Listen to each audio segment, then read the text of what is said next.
de siéger et Mody Dey ci campagne waxoon nañu ne. moi nag xamoon nga ne j'étais candidat à la présidentielle et malheureusement j'ai pas pu l'être parce que dañu ma emprisonné. c'est ça. dew ma woon pour naan damay briguer la présidence parce que attunu ma ko wala dama ragal xam nga moom Sénégal moom bu ñu ne Moussa Diop moom xam nañ ne man ñàkkuma fayda sur certaines choses. doo dem tamit candidature la présidentielle te amuloo teg ci seen loxo sénégalais. d'ailleurs en lisant mon programme sur un des points sur la bonne gouvernance des ressources minières ak sur le fait que la sécurité du pays sur les armes que liñ ma téye. j'étais en direct. oui voilà donc am na loo xam ne proposé woon naa ko mooy lan. oui l'indépendance de la magistrature bu ñuy wax. te ñu jaay ko Sénégalais yi ñun waa AG Jotna mooy dañ ci prévoir que le président de la République va quitter le conseil supérieur de la magistrature. kon d'accord kon au moins ça c'est clair. loolu moo tax man la sànq. dafa am lu ñu bokk. ak ñi nga xam ne ñoo jël pouvoir bi aujourd'hui. ñoom tamit le PASTEF avait dit conseil supérieur de la magistrature. bien sûr duñ fa dugg. dañu war a couper le cordon ombilical mooy fii nga xam ni fa la ñuy defaree la carrière des magistrats. mais président bu mu ñëwee dafa mel ni discours bi dafa changé. mais c'est ça qui fait que aussi. que magistrature bi certains ñoom ñoo ko ne boo génnee. dañuy non loolu c'est un argument rek man d'accord ma magistrat fa la mën a pousser di leen naan ñëwal toog ak non je ne suis pas d'accord xam nga. nin la rey mais li nga jaay Sénégalais yi moom ba ñi jënd ko moom ngay respecté. même suba bu ñu ñëwee ne la li nga def baaxul nga ne ko ba ma leen ko da jaay yéen a ko jënd. j'ai fait exécuter sama contrat ak yéen. parce que le programme ak ni nga ko appliqué ba ñi voté la c'est un contrat. oui loolu defal li nga kii mais mënoo ñëw dem ba pare toog dinaa non c'est-à-dire. oui il y a certains magistrats qui m'ont dit de sortir de ne pas être là. ou bien d'être présent. moi si j'étais à la place du président de la République. sama kàddu bi ma joxe parce que xam nga kàddu man dama ko respecté. waaw mu indi lay problème. oui damay naan lii laa waxoon Sénégal yi. moom laay def majoritairement à 54,28% on dit. ok dama koy appliquer. je ne serai pas là-bas li ngeen di def magistrat bu ñu fi nommé sama décret la. naa xool du dëgg. oui mais c'est paradoxal. et pourtant au départ amoon mbébét bu rafet te def na ko muy ba mu njëkkee toog li mu njëkk a def mooy ay réformes coppite. assise justice bi assise yooyu est-ce que am nga ci satisfaction mais ba léegi on attend les conclusions. non les conclusions ont été données au président de la République le 4 juillet. 2024. Il y a un rapport qui a été fait. Je pense qu'il y a une trentaine de recommandations. te bi ma si gën a jàpp mooy la recommandation 17. parce que boobu ñun les avocats de la diaspora. mënuñu ñëw ubbi suñu cabinet au Sénégal. on peut venir plaider. mais il faut que domicilier wu. c'est ça tu vois. mais application yi fan lañ ci toll. donc loolu nag yooyu c'est par exemple loolu c'est intéressant. exactement la recommandation numéro 17 dafa wax ni. le barreau du Sénégal est en train de faire un corporatisme d'exclusion. à l'égard de mel na ñun. te ñu ne Sénégalais rek la ñu fii la ñu xam suñu Sénégal. on est exilé professionnellement.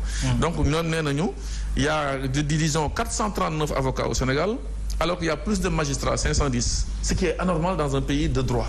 il faut que avocats yi ëpp magistrats yi donc yooyu yëpp c'est des réformes yoo xam ne soumettre nañ ko le président de la République mais pour la loi sur la profession d'avocat dafa war a jaar assemblée et je pense que assemblée à condition yu mu retard yi ñu mu ci le budget était prioritaire ils ont fait le budget mais je pense que d'ici quelque temps yu mel noonu dañ ko changer pour que le assise yi lu ñu fa wax ñu mën ko parfaire mais si appliquer ko peut-être si kii bi réunion bi keroog avec les magistrats je pense que dégg nga leen ñoom tamit ils n'ont pas été assez associés seront certains à voir na parfait rek pour que réforme yu war a am yëpp mën a am comme le juge des libertés de la détention ce qui amènera à ce que un juge d'instruction du même mettre quelqu'un en prison. alors mais maître fan yi dañu seetlu des convocations tous azimuts des arrestations est-ce que selon vous waruñu mën a supprimer certainement certains articles pour réconcilier un tout petit peu les Sénégalais ak leur justice parce que dafa mel ni foofu aussi rupture amu fa.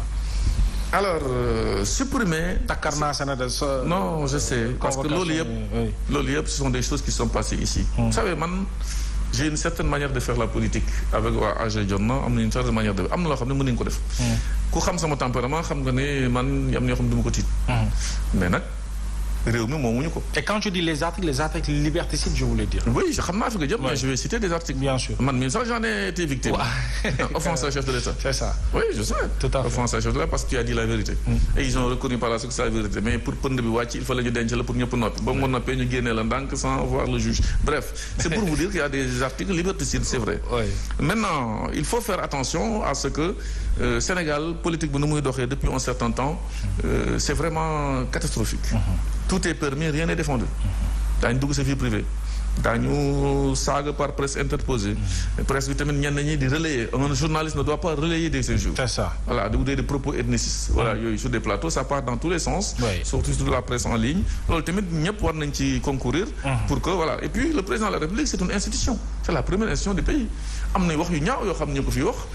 Je pense que le Sénégal xamewul loolu. Voilà. Maintenant, il faut quand même cadrer.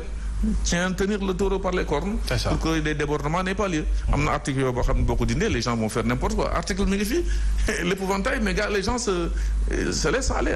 Da ngay dégg yenn wax yi man du ma ko sax mën déglu. Très bien. Alors bu ñu ñëwee sur les questions économiques, c'est vrai que vous êtes juriste, mais il y a eu un moment benn débat économique dans ce pays et tout le monde jàpp ne avec ce nouveau régime dañu nekk di dund une situation économique catastrophique. D'ailleurs daan nañ ñaawlu lu jëm ci leb gu bari gu ñuy leb la dette, mais aujourd'hui maître ñu ngi ñuy wax ne en 2024 ñoom leb nañ 4500 et quelques milliards. On projette d'emprunter également plus de 4000 et quelques milliards. 9000 milliards en 2 ans. jàppoon ne loolu dafa xaw a yéeme lool. waaw je suis juriste, mais je suis juriste d'affaires. Oui. Quand même. Droit des affaires la def ak fiscalité. Oui. Donc bu ñu naan impôt man j'ai bac plus 7 en impôt. C'est ça. Donc c'est pour vous dire que l'impôt mooy alimenter souvent premièrement les finances. Voilà, defe naa ne même l'état actuel, le gouvernement actuel se base beaucoup sur affaire fiscalité. Parce que defe naa loolu jàng. Oui. Parce que fépp ay impôts la. Oui. Impôts yi domaine fiscal. L'inspecteur des impôts. Même dans la politique partout.